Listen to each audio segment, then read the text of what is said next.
6 GTIs, Renault Clios, and the Renault 5 GT Turbo as well. The oldest car, really, in the championship.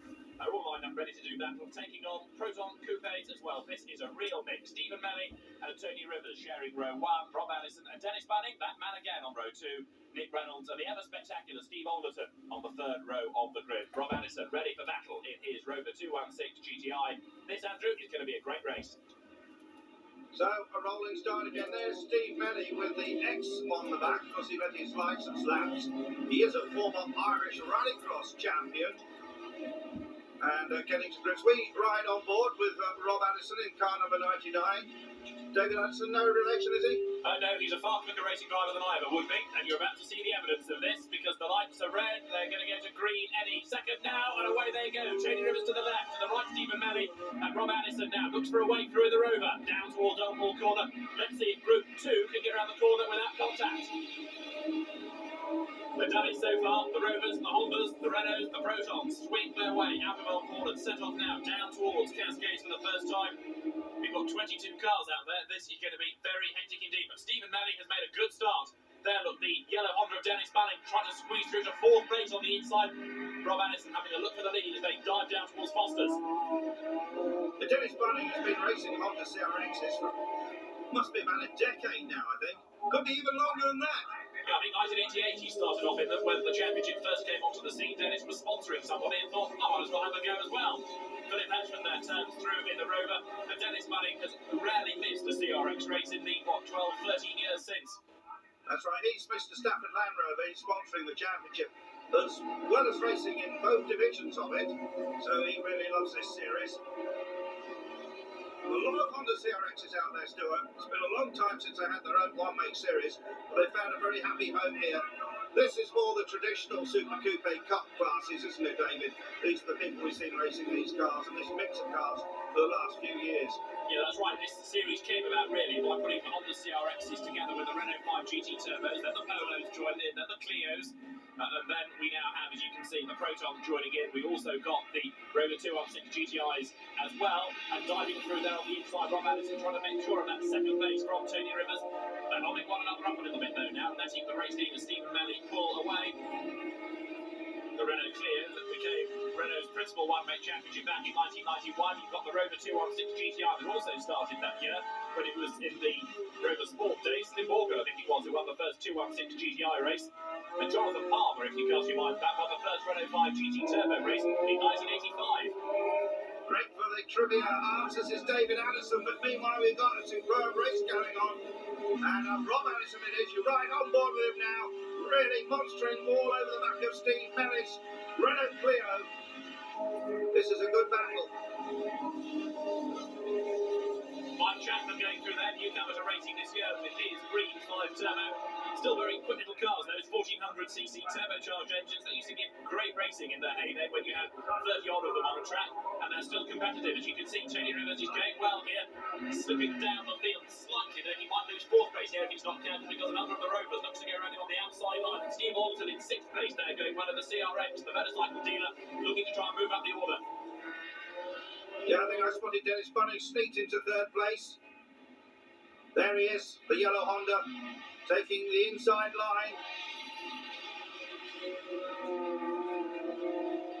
Robb Addison turns his way through. He's won in these cars in the past. He's also won the MG Maestro element of the MG Owners Club Championship.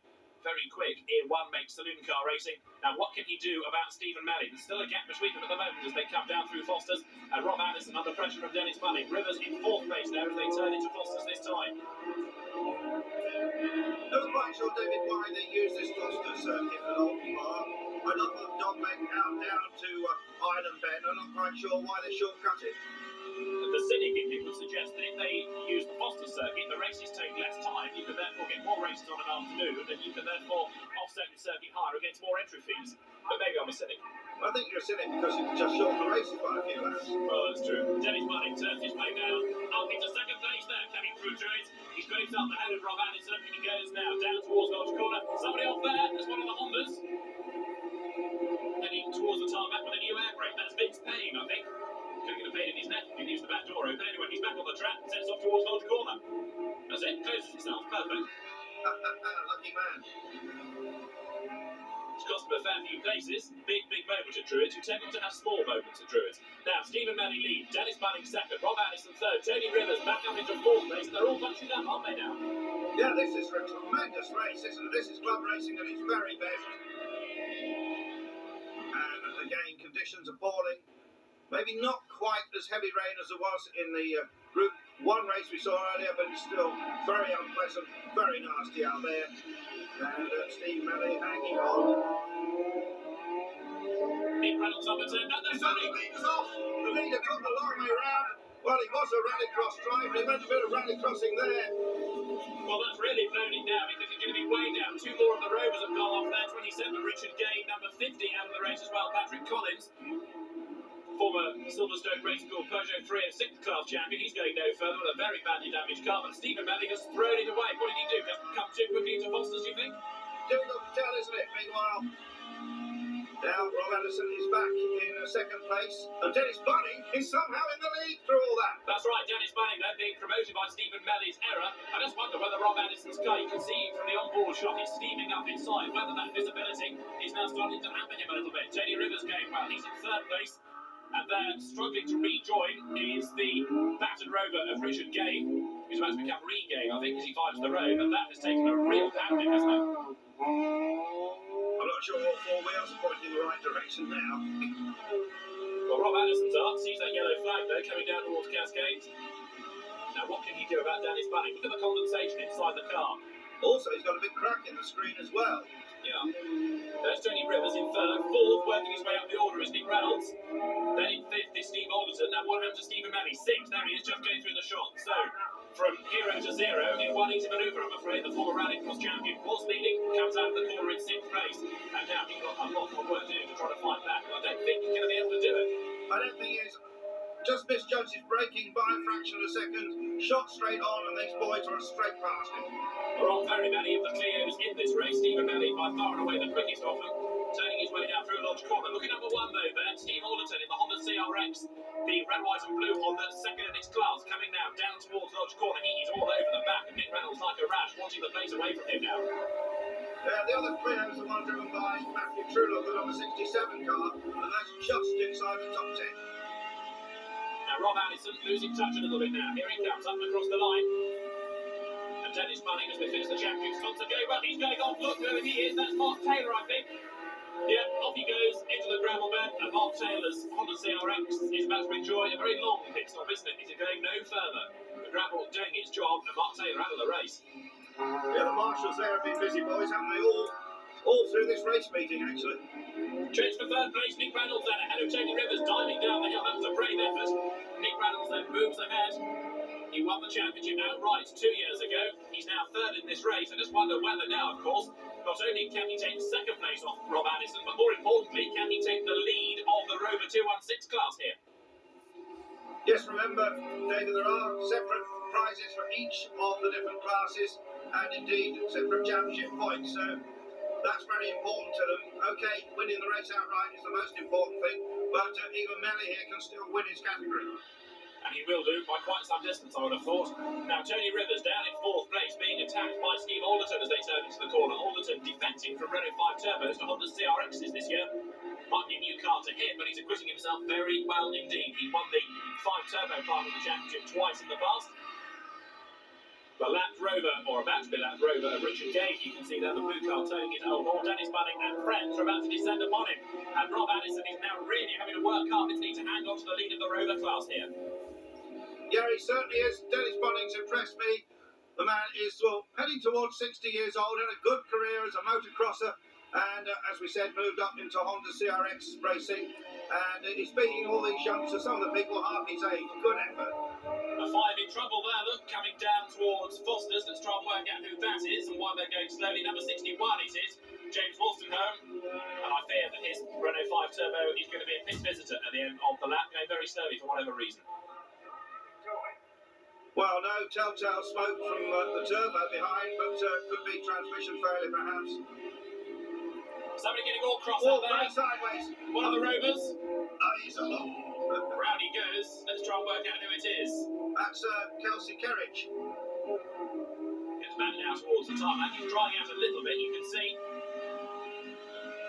so. He's still being caught out with Druids. Now, Robb Addison in second place. He's got Nick Reynolds right up behind him. And Nick Reynolds in turn trying to fend off Steve Oulton. And then as they dive down... Oh, somebody else off there! That's Manny again! He went off hard, didn't he? I thought he got our cameraman. We're on board with Addison, picking his way through the traffic now, coming into Nick and Brook. Dennis Bunning leading. Robb Addison second. In third place, Nick Reynolds right up behind Robb Addison. And as far as the 216 GTI Rover class leader Robb Addison is concerned, as far as keeping Nick Reynolds behind him goes, he's having to work overtime. Especially pleased with that, Addison. It's as good as it gets in this race, yeah. Through Druids, they all come. Addison versus Reynolds versus Oulton. Down towards Lodge Corner. Dennis Bunning's getting away again, isn't he now, Andrew, as they're starting to squabble and hold themselves up for second place. Well, that's exactly what is happening. Dennis Bunning starting to pull away in this Honda CRX. And, Robb Addison's had a pretty hectic race all day long, hasn't he, here? But he's still holding down that second position. 1 lap to go. And I think Dennis Bunning is going to take some beating now. All it takes is one error. It's still a wet, slippery circuit. We've seen it catch up one or two others. Dennis Bunning can't afford to relax. Back on board with Robb Addison. Down the avenue for the last time. Into the Foster's chicane, that shortcut. Tony Rivers there, look, trying to get past Steve Oulton. Tony Rivers has slipped backwards a little bit in this race, hasn't he? He was on the front row of the grid, has wilted slightly as the race has gone on, but trying to fight back there for fourth place on this last lap. Dennis Bunning then with the Honda CRX makes his way now up towards the right hand of the double apex right hander. In fact, Druids, Robb Addison is in touch, but it's going to be a mistake from Bunning now that gives Addison any chance to win, but they've got traffic ahead. A lot of traffic. They don't need this on the last lap, do they? Well, this could all change on the last corner. And how's he going to find his way? The flag marshal will be furiously waving the blues. Down they come then, into the braking area for the last corner of the last lap. They'll swing their way through. You've got the lone Proton in there with Graham Burton. And Robb Addison is right with Dennis Bunning here. Up they come towards the line. Back markers ahead. Addison is catching. But Dennis Bunning is winning. It's also fast. Across the line he goes. Dennis Bunning victorious. Robb Addison second. Nick Reynolds third. Steve Oulton is fourth. Ahead of Tony Rivers, the former Road Saloon champion, Ian Mitchell sixth. And let's go down to Andrew Marriott with the winner. Thanks for another good race for you.